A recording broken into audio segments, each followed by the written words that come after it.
The Citizen Shaping the County segment is all about people. That's right, Joe. The people who volunteer their time and their expertise to the county's boards, commissions, and committees. They bring a completely different perspective and a new level of expertise to the process of governing. It has always been important to the commissioners and departments to include citizens in their decisions. You know, you can find out more on how to become one of these dedicated Jackson County citizens by visiting the website at jacksoncounty.org. Enjoy.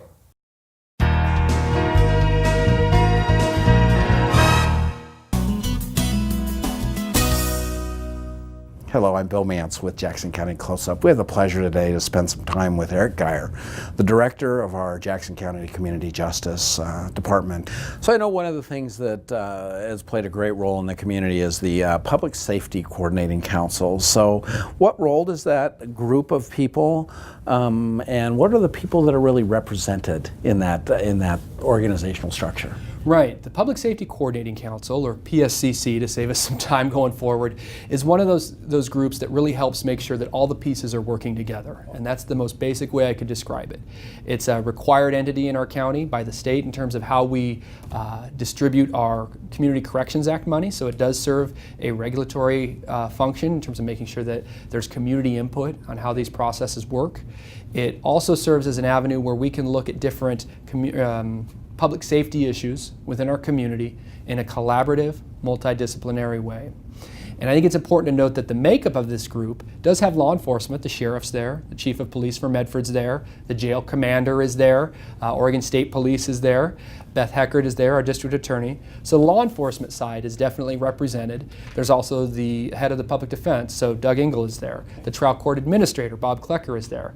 The Judge Lorenzo Mejia is there as somebody representing the bench. So there's a lot of different people who are in the system, and I'm there representing community justice.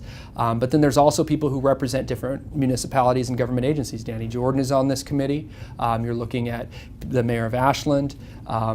Folks from different municipal entities are there.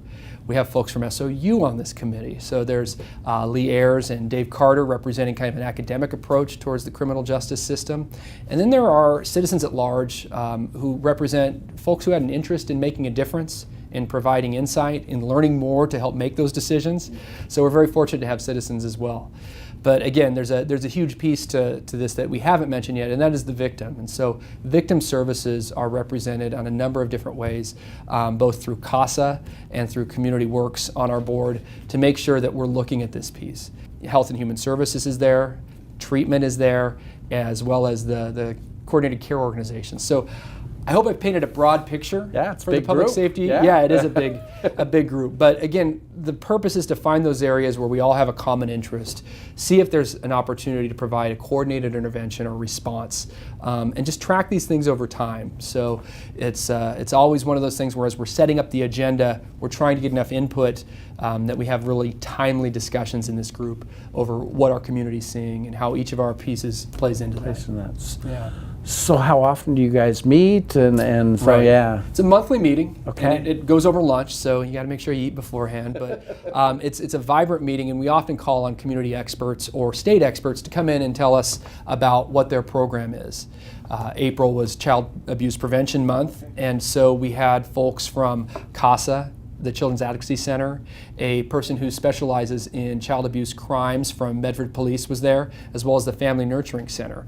So the committee is getting input and hearing from our experts in the community that are on the ground level doing these public safety types of work. So when the PCC kind of works together and starts working toward an initiative, you will recognize something that needs to happen in the community based on a change in, like we're talking about opioid addiction or something like that. How does it become actionable from the group really out into the community?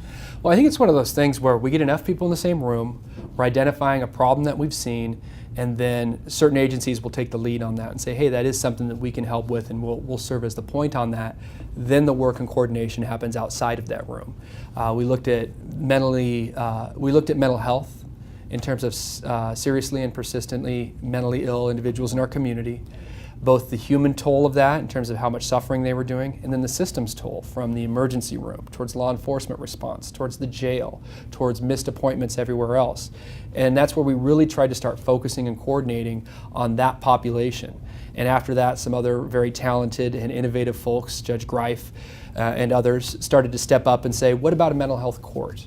How can we address some of these very complex cases, folks who have impact all over our system, in a way that will address their mental health needs, and over the course of this process, limit the effect it had on these different kind of first stop resources within our community. So mental health court and some of these other approaches towards dealing with these SPMI clients really started amongst conversations 5-6 years ago in the PSCC, where some of these leaders in our community decided to step up and make those types of interventions happen. So, and tell me a little bit about, I guess just you think about all those people in the room and things like that, I think that, does it help build some great relationships? So tell me a little bit about that. Right, it really does, but it's almost more reflective of our community than it is the driving force behind folks getting along well.